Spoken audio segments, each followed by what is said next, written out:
तर कर्जमाफीवरून देवेंद्र फडणवीसांनी उद्धव ठाकरे यांच्यावर निशाणा साधलाय। कर्जमाफी संदर्भात आम्ही मागे हटलेलो नाही असं फडणवीसांनी म्हटलंय। उद्धव ठाकरेंनी 20,500 कोटींची कर्जमाफी केली होती। उद्धव ठाकरेंनी नियमित कर्जधारकांना 50,000 दिलेले नाहीत। उद्धव ठाकरेंनी 2.5 वर्षात फुटकी कवडी सुद्धा दिली नाही अशी ही टीका मुख्यमंत्री देवेंद्र फडणवीसांनी उद्धव ठाकरे यांच्यावर केली आहे। माननीय उद्धवजी हे नेहमी मी कर्जमाफी केली हे सांगत असतात, म्हणून आपल्या फक्त नजरेस आणून देतो की महात्मा ज्योतिराव फुले ही कर्जमाफीची योजना त्यांनी घोषित केली होती। त्यावेळी त्यांनी 20,500 कोटी रुपयाची कर्जमाफी केली होती, 20,500 कोटी रुपयाची।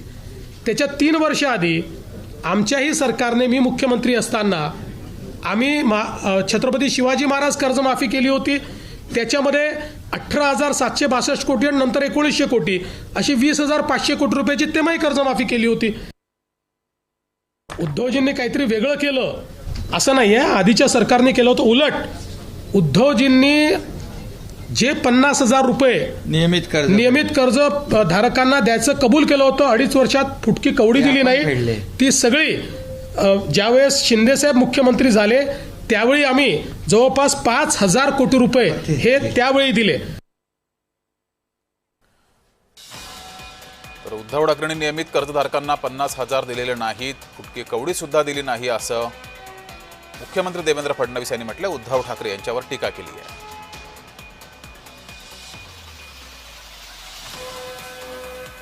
कर्जमाफीवरून मुख्यमंत्री देवेंद्र फडणवीस यांनी उद्धव ठाकरे यांच्यावर हल्लाबोल केलाय। उद्धव ठाकरे यांच्या आधी आम्ही सुद्धा कर्जमाफी शेतकऱ्यांना दिली होती। उद्धव ठाकरे यांनी 20,500 कोटींची कर्जमाफी दिली होती आणि तेवढीच आम्ही 2 वर्षा अगोदर दिली होती असंही मुख्यमंत्र्यांनी म्हटलंय।